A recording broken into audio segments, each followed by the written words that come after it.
probably a misconception that people think you need an excessive use of force to actually be able to kill someone. That's just not the case. These aren't sustained attacks we're talking about here. We're talking about one single momentary loss of control, loss of temper, and one punch.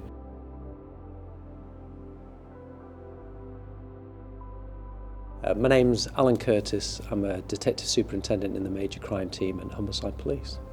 So all the circumstances in all these different incidents are unique, all the victims involved are all unique, but if we were talking in general terms around one-punch manslaughters, what we're normally talking about are two men outside a pub, club or bar who have generally had a drink, who have got into a spontaneous argument with each other, and one of the men punches the other man, who has then been rendered unconscious and had an accelerated fall to the floor onto a hard surface such as concrete, a curb, sort of anything unyielding at the bottom, which has caused this catastrophic head injury, which generally is what these men die of. Dealing with these types of incidents, we get to know the families. It's always a tragic situation, and it's just massively difficult for them, not just in the initial incident itself and what happens in the initial aftermath and the shock of that, but invariably there's a court process at the end, and that can be up to sort of 12 months, maybe longer in some cases. So what you might have is people that have gone out drinking with their family members. They might be witnesses to these incidents, they might be there and present when the person's being assaulted, they might be with them in the ambulance, they might be up at hospital. We might have family that might have absolutely no idea whatsoever that their loved one's been assaulted and they're in either a critical condition or that they're in fact deceased. My name's Stephen Acaster. Scott was my son.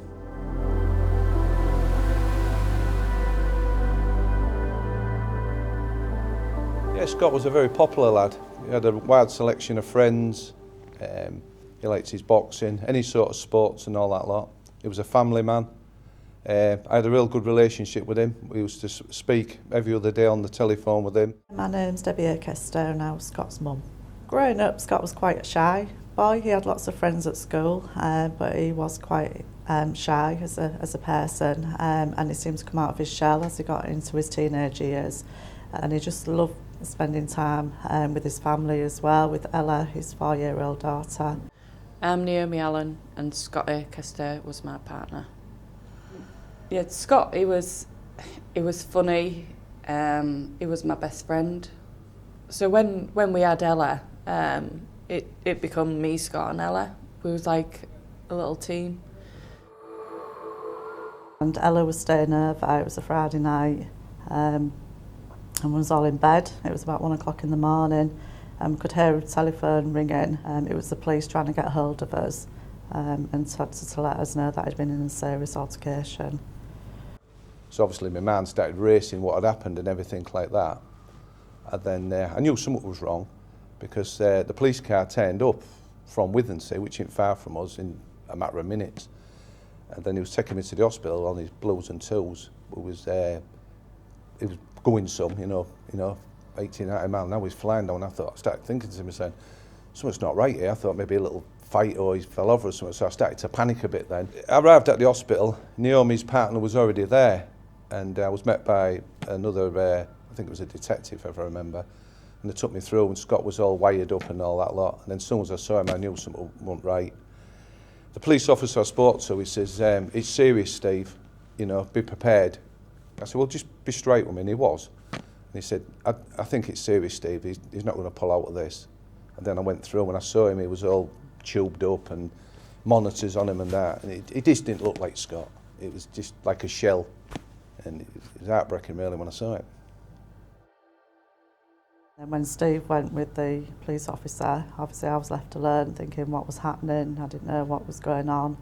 And then about an hour later I got a call from the consultant at the hospital saying that Scott was really poorly. They was doing further tests, but he was in a serious condition. Yeah, and it was just horrendous. It was the worst night of my life. I just can't describe how I felt. And they told us that there was no reaction to any of the tests. I think that's sort of when it all just goes into a blur for me. The police knocked on my door And originally I thought Scott had left his keys. I remember thinking it won't be that bad. It's Scott. He was a big lad. He was like my security, so something like that couldn't happen to him. That's what I was thinking. It hit me like a ton of bricks. I was scared. I started panicking about Ella, his daughter. We said, there's nothing we can do. It's just the way it fell. There's no way back for him.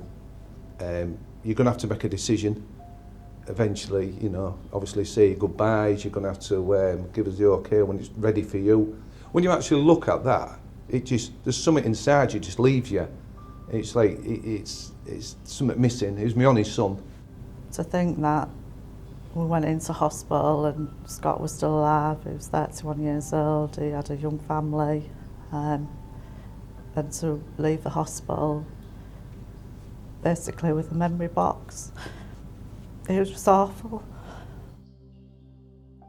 So on the car ride to my mum's, that's all I could think about. Told her that Daddy had got poorly and that he'd gone to heaven. The devastation they leave behind, such as my granddaughter. I mean, any time we birthdays or anything, I take her to the cemetery. She should be with her dad. You know what I mean? And you know, it's heartbreaking.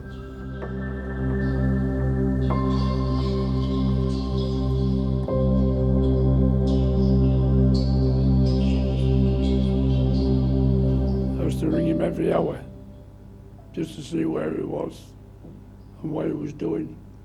Then about 10 o'clock he used to say, I'm getting a taxi, I'm coming home, or I'm getting a bus. If he's getting the bus, I used to go meet him. I'm William Davis, and I'm Gareth's father. I'm William Davis, Gareth's brother. Well, they used to say he's just a Jekyll giant. He'd do out for anybody. I mean, if somebody went, and especially a stranger went to him and said, I got £1 or £2, he'd just give him it. Well, he was quiet most of the time, unless he was with people he knew. Then he wouldn't stop talking. Football, from 5 o'clock when football left, I never stopped ringing him for every hour. And he answered me twice. One at 7 o'clock to tell me where he was. One at 9 o'clock. He said, I don't know what I'm doing, Dad, but I'll let you know. And that was it. 10 o'clock I rung, 11 o'clock I rung, 12 o'clock, no. And at 1:30 in the morning, the police, well, I got a telephone call, and they said, you better get to the Royal quick. But when I got there, the 2 police officers was there.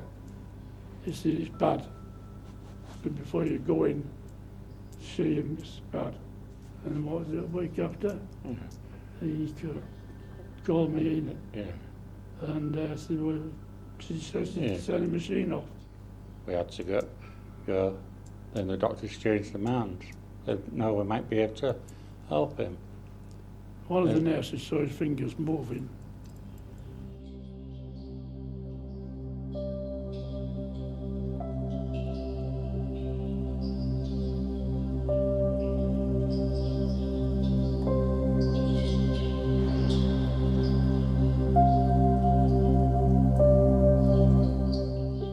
The arm's dead. You couldn't move it. I mean, all the time he was in Tesla. He'd use this one, but he won't move that. And he's just leave it there. But while I've been here, I thought, well, I'll do it myself. But every time I first started, we were at 5. And it hurts. I said, it will hurt. I said, you haven't done nothing with it, Gareth. I said, it will hurt. But I don't start with did 5. And I said, squeeze me hand, there was nothing. No. Then I said, the next day I went and I did 10. And the same thing, squeeze me hand, no. Then the next day I did 15. Now I'm doing 45, 50. And he says, squeezing me hand and I can feel it. You think he can come home? Well, he's now coming home. I keep saying, this is your home now. No. It's hard for me, it's hard for his mother. But I've got that on top of me and all. Oh, my mother won't even go out now. She's got it in her head sometime he's going to come home. We have to keep telling her. So that's it, he won't be coming home. Sometimes she still won't believe it in her own head. We just have to keep trying. I go every day. I mean, I cry every day. My life's gone. For him.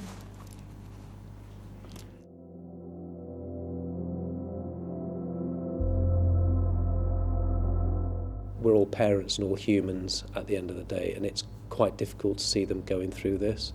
So the strength that they show really is kind of testament to how they are as people.